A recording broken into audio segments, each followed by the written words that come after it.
Indoor आपका देख सकते हैं यहाँ पे हमारा ये इंडोर का कनेक्शन हमने कर रखा है यहाँ पे। हाँ हाँ। और इंडोर हमारा ओके है, तभी यहाँ पे हमारा कम्युनिकेट ये पहुंचा रहा है। तो उसको देखने के लिए हम यहाँ पे मल्टीमीटर को डीसी रेंज पे सेलेक्ट करेंगे। हाँ ठीक है, बिल्कुल। डीसी रेंज पे सेलेक्ट करने के बाद हमारा जो आप देखेंगे यहाँ पे ये जो आपके लगे हुए हैं 3 वायर, ये देखेंगे ये व्हाइट कलर का, ये रेड कलर का, और ये आपको दिखेगा ग्रीन कलर का, बिल्कुल, या ब्लू हमारा आसमानी जो भी कह सकते हैं। हाँ। तो ये हमारा ये कम्युनिकेशन का है। बिल्कुल। और अगर इंडोर हमारा कम्युनिकेट करेगा यानी इंडोर ओके कंडीशन होगा तो ये हमारा कम्युनिकेशन यहाँ पे ये दिखाएगा, मिलेगा हमें। हेलो दोस्तों, आप सबका फिर से बहुत बहुत स्वागत है हमारे YouTube चैनल पे। और आज जो हम वीडियो लेके आए हैं वो बहुत ही मतलब एक अच्छा हमारे पास एक मतलब रिपेयरिंग के लिए एसी इन्वर्टर जो है ना, पीसीबी जो है ना, वो एलजी का आया हुआ है। तो हमने सोचा कि क्यों ना इसको जो है लाइव चेक किया जाए और इसको चेक करके इसको कैसे रिपेयर करते हैं वो आपको स्टेप बाय स्टेप हम बताएं कि ये पीसीबी को हमें किस तरीके से रिपेयर करना है। इसमें दिक्कत क्या आ रहा है कि ये हमारा जो है मतलब इस कंप्रेसर को ऑन नहीं कर रहा है। जो इन्वर्टर पीसीबी है ये कंप्रेसर को ऑन नहीं कर रहा, एलजी का है। ठीक है, तो इस हम पीसीबी को लाइव कैसे चेक करेंगे। हमारे पास जो भी जो कस्टमर ने भेजा है वो सिर्फ बोर्ड भेजा है, इंडोर का और आउटडोर का। तो हमारे साथ आशुतोष सर है। तो सर हमने जो है ना इसमें पूरा कनेक्शन कर लिया है, मतलब पूरा हम आपको जो भी है डायरेक्टली हम टॉपिक पे चलते हैं और यहाँ पे हम देखते हैं कि ये जो है इसको हमें कैसे रिपेयर करना। मतलब ये वीडियो देखने के बाद आप 100% आप कोई भी बोर्ड को जो है उसको चेक करके रिपेयर कर सकते हैं। तो ये पूरा स्टेप मैं आपको इस वीडियो में बताऊंगा कि कैसे एक एक करके हम इस मतलब बोर्ड को रिपेयर करेंगे और कंप्रेसर जो चल नहीं रहा है बिल्कुल किस कारण से नहीं चल रहा है, उसका रीजन क्या है। और कंप्रेसर न चलने का जो है बहुत सारे वैसे रीजन होता है। तो हम एक एक रीजन को देखेंगे और ये भी कंफर्म करेंगे ये प्रॉब्लम इंडोर का है पीसीबी का या आउटडोर का पीसीबी। जैसे कि आप देख सकते हैं कि यहाँ पे अब आइए हम बोर्ड पे चलते हैं और यहाँ पे आपको प्रॉपर हम दिखाते हैं। तो आप देख सकते हैं कि हमने ये पूरा कंप्लीट जो है कनेक्शन कर लिया है इंडोर आउटडोर का। हमारे पास जो ये पीसीबी आया इसमें जो है ये केबल नहीं था, मतलब स्विच नहीं था, प्लस ये जो है इंडिकेटर नहीं था, हमने अपना लगाया है। और इसको कनेक्शन करने के बाद हमने इसको ऑन करके देखा, लेकिन दिक्कत वही थी। एक बार आपके सामने हम इसको ऑन करते हैं और देखते हैं कि इसमें क्या प्रॉब्लम आ रहा है और फिर उसको हम कैसे चेक करेंगे।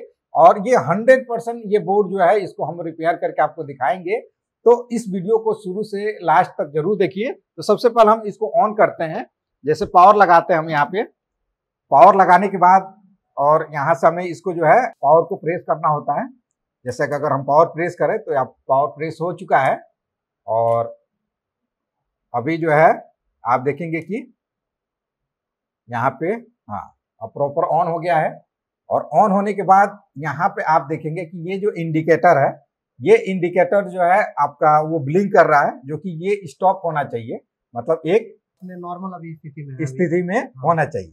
तो अब हम इसको क्या करते हैं कि यहाँ पे हम जैसे आप देखेंगे कितना एलईडी सर ब्लिंक कर रहा है। अभी देखते हैं एरर कितना आ रहा है इसका। अभी तो ऐसा नॉर्मल स्थिति में ये है और स्टार्टिंग में हमारा चलना चाहिए, फैन वगैरह चलना चाहिए, अभी कुछ नहीं चल रहा। अभी आप देखेंगे यहाँ पे ये चलना चाहिए, लेकिन अभी चल नहीं रहा। कंप्रेसर भी ऑन होना चाहिए। तो अभी एरर हमारा जो है ऐसा लग रहा है कि एरर ये शो कर रहा है, चल नहीं रहा है। बिल्कुल, मतलब ऑन हो चुका है लेकिन प्रॉपर जो है ये आप देखेंगे जो मोटर है ये भी आप नहीं चला और कंप्रेसर का जो साउंड है वो भी आपको सुनाई दे रहा हो, ये भी नहीं चल रहा है। तो इसमें अगर आप देखेंगे तो इसमें जो है कुछ जो है एलईडी ब्लिंक कर रहा है जी। अब एलईडी कितनी बार ब्लिंक कर रहा है इस पे आप नोटिस कीजिए। जैसे कि अभी हम स्टार्ट करते हैं, थोड़ा होल्ड करना होगा। देखिए होल्ड हो गया, अब स्टार्ट करेंगे।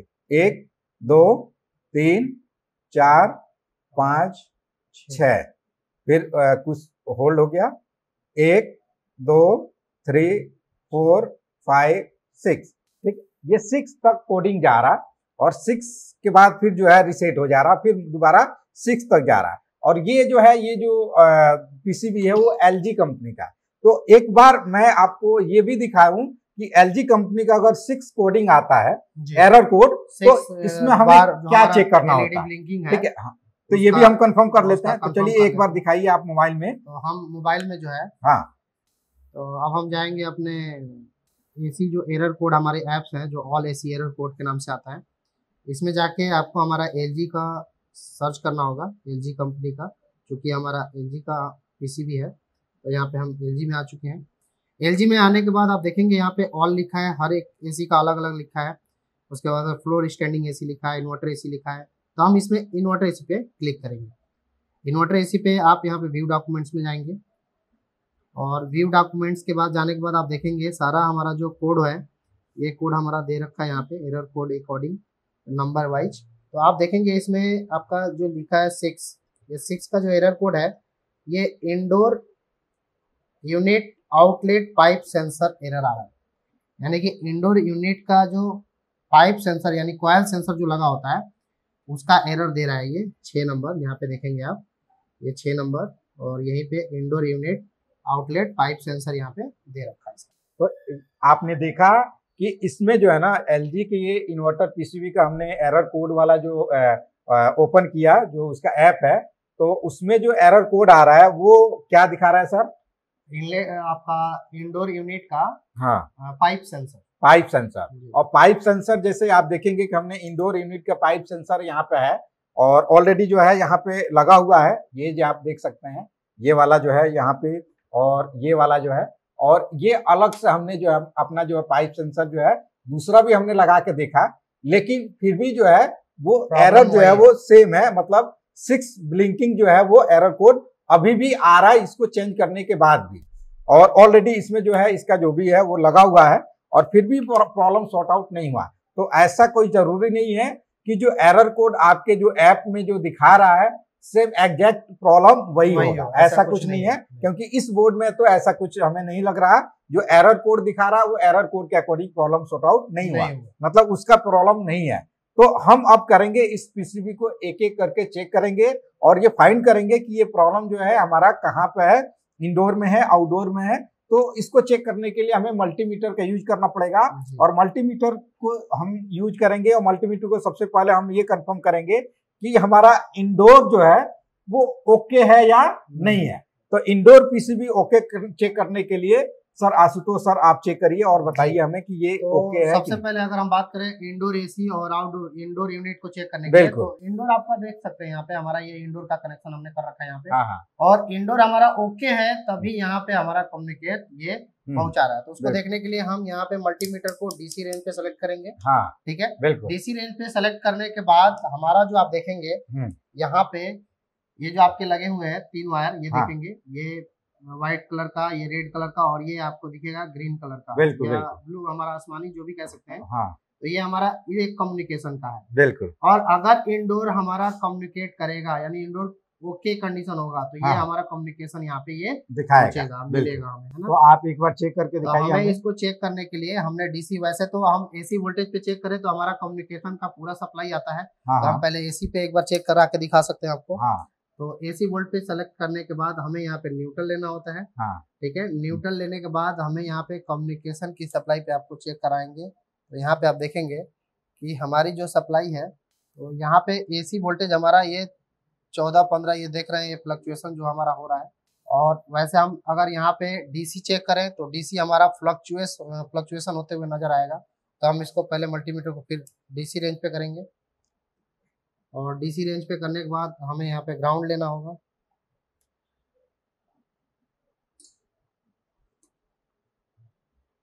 और ग्राउंड लेने के बाद हम यहाँ पे कम्युनिकेशन का चेक करेंगे। तो यहाँ पे आप देखेंगे कि जो वोल्टेज है ये फ्लक्चुएशन हो रहा है, मतलब डीसी वोल्टेज जो है वो आप चेंज हो रहा है। इसका मतलब है कि हमारा इंडोर का जो सर्किट है ये प्रॉपर कम्युनिकेट कर रहा है मतलब ये आउटडोर के जो मतलब पीसीबी है इसके साथ कम्युनिकेट कर रहा है। अगर ये कम्युनिकेट नहीं करता तो हमें इंडोर का पीसीबी को जो है वो चेक करना होता है। मतलब ये इंडोर का हमारा पीसीबी ओके है और फिर भी जो है ये एरर कोड हमारा दिखा रहा है।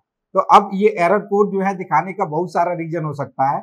जैसे कि अगर हम बात करें इस बोर्ड के अंदर, सबसे पहले हम ये कंफर्म करेंगे कि इसका जो है आउटडोर का पावर का जो सर्किट है ये ओके है या नहीं है, क्योंकि अगर वो भी ओके नहीं होगा तभी भी ये एरर कोड आ सकता है। क्योंकि जो एरर कोड आ रहा है उसके अकॉर्डिंग जो है वो हमने जो एरर कोड का जो ऐप है उसमें तो प्रॉपर नहीं दिखा रहा, लेकिन हम पहले ये कंफर्म करेंगे कि इसका जो है पावर सप्लाई ओके है कि नहीं। तो पावर सप्लाई एक बार चेक करके हमें दिखाइए। तो सबसे पहले हम बता दें कि पावर सप्लाई हमारा ओके होने की वजह से, यानी कि पावर सप्लाई जब हमारा ओके होता है तभी हमारा ये जो इंडिकेशन है ये शो करता है। फिर भी हम कैसे कंफर्म करेंगे? लेकिन अगर उसके बावजूद हमें अगर कंफर्म करना है हाँ। तो हमें क्या चेक करना पड़ेगा कि यहाँ पे जो ये सप्लाई आएगी आपकी हाँ। यूवीडब्ल्यू पे, हाँ। यूवीडब्ल्यू पे डायरेक्ट हम सप्लाई चेक कर सकते हैं। ये हाँ। जो, क्योंकि यहाँ पे भी कनेक्शन तभी आएंगे जो वोल्टेज बन के आएगा। हाँ। जो पावर सप्लाई हमारा ओके होगा तभी हमारा इस पे सप्लाई जो आना होगा अच्छा। वो आएगा। बिल्कुल। तो हम इसको डीसी वोल्ट रेंज पे ही सेलेक्ट करके हाँ।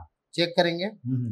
तो ये हमने ग्राउंड को लगा दिया और आप देखेंगे कि हमारा जो ये वोल्टेज बनना चाहिए 14-15 वोल्ट हमारा ये बन रहा है यहाँ पे 16 वोल्ट। तो यूवीडब्ल्यू कनेक्टर पे आपका, तीनों कनेक्टर पे आपका वोल्टेज यहाँ पे ये तो यहाँ पे कितना वोल्टेज बनना चाहिए सर? बिना लोड का हमारा सर 15 से 16 वोल्ट, 14-15-16 वोल्ट यही बनता है। मतलब ये भी हमारा 14 से 15 वोल्टेज बन रहा है। तो हमारा इसका आउटडोर का जो है ना पावर सप्लाई बिल्कुल ओके है। पूरा पावर तो मैं इस वीडियो, मतलब हम लोग इस वीडियो में बिल्कुल स्टेप बाय स्टेप बता रहे हैं कि हमने इस पीसीबी को ऑन किया, ऑन करने पे ये एरर कोड आ रहा है और एरर कोड को देखा तो उसके अकॉर्डिंग नहीं है। हमने इंडोर को चेक किया, इंडोर भी हमारा कम्युनिकेट कर रहा है आउटडोर से, और आउटडोर का जो पावर सप्लाई है वो यूवीडब्ल्यू पे हमने चेक कर लिया, वहां पे भी हमारा सप्लाई ओके आ रहा, और फिर भी जो है ये इंडिकेटर दिखा रहा। अब हम करेंगे क्या कि इसमें क्या ऐसे चेक करेंगे जिससे कि हमें ये कंफर्म हो कि ये प्रॉब्लम कहाँ पे है? सर वैसे तो हमने अभी बहुत सारा चीज इस पे प्रैक्टिस किया है ना।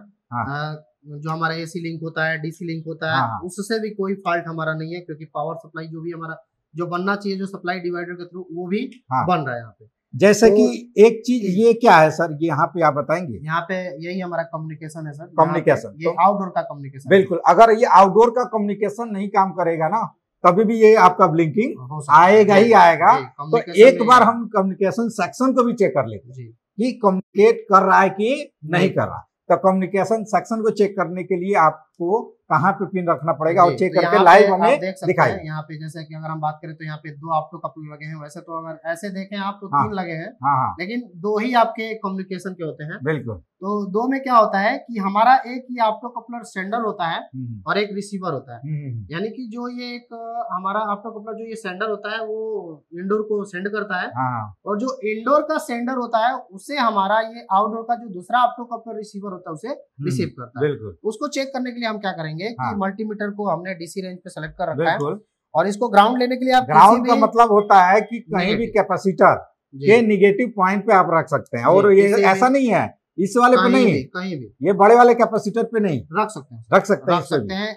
आउटडोर के अंदर में जो आपका ग्राउंड होता है वो एक ही होता है। अच्छा, इसमें कहीं भी किसी भी कैपेसिटर पे ग्राउंड ले सकते हैं, लेकिन इसमें रखने से थोड़ा सा रिस्की होता है क्योंकि यहाँ पे वोल्टेज ज्यादा होता है, तो इसलिए यहाँ पे न रखें और आप दूसरी जगह कहीं भी ग्राउंड रख सकते हैं। तो ये आपने बहुत अच्छा बोला कि सर अगर मान लीजिए जिसको आइडिया नहीं है, जो अभी लर्न मतलब सीख रहा है स्टार्टिंग में, अगर वो यहाँ पे रखे और उसको आइडिया मतलब मल्टीमीटर भी खराब होने के चांसेस होते हैं, उसको करंट लग सकता है, करंट लगने की, इसलिए आपको सावधानी रखनी होगी कि आप जब भी इस आउटडोर के अंदर पीसीबी में अगर आपको ग्राउंड लेना है तो ज्यादा से ज्यादा कोशिश करें कि जो छोटे छोटे कैपेसिटर है उनका ले लें, या साइड में यहाँ पे भी कैपेसिटर है इनका आप ले सकते हैं। तो आप एक बार चेक करके दिखाइए। हम दिखाते हैं, हम कैपेसिटर का यहाँ पे ये ग्राउंड ले लिया हमने, और आप देखेंगे कि हमारा जो ये आपका आउटडोर ये आपका ऑप्टो कपलर है, इस पे आप देखेंगे यहाँ पे ये फ्लक्चुएशन होता है, बिल्कुल फ्लक्चुएट होना चाहिए यहाँ पे जी।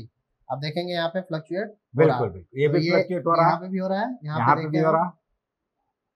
ये आपके हम आउटडोर में चेक करते हैं, यहाँ पे ये देखिए यहाँ पे बिल्कुल यहाँ पे भी आपका आउटडोर आपका ये कम्युनिकेट कर रहा है इंडोर कम्युनिकेशन सेक्शन। यहाँ पे आप देखेंगे हर एक पिन पे आप देखेंगे तो इसका मतलब क्या हुआ, हमारा कम्युनिकेशन सेक्शन ओके है कि नहीं? इसका मतलब ये हुआ कि हमारा आउटडोर भी कर रहा है और इंडोर से जो आ रहा है उसको भी ये रिसीव कर रहा है। आप देख सकते हैं यहाँ पे फ्लक्चुएशन प्रॉपर ये बिल्कुल ये भी कर रहा है।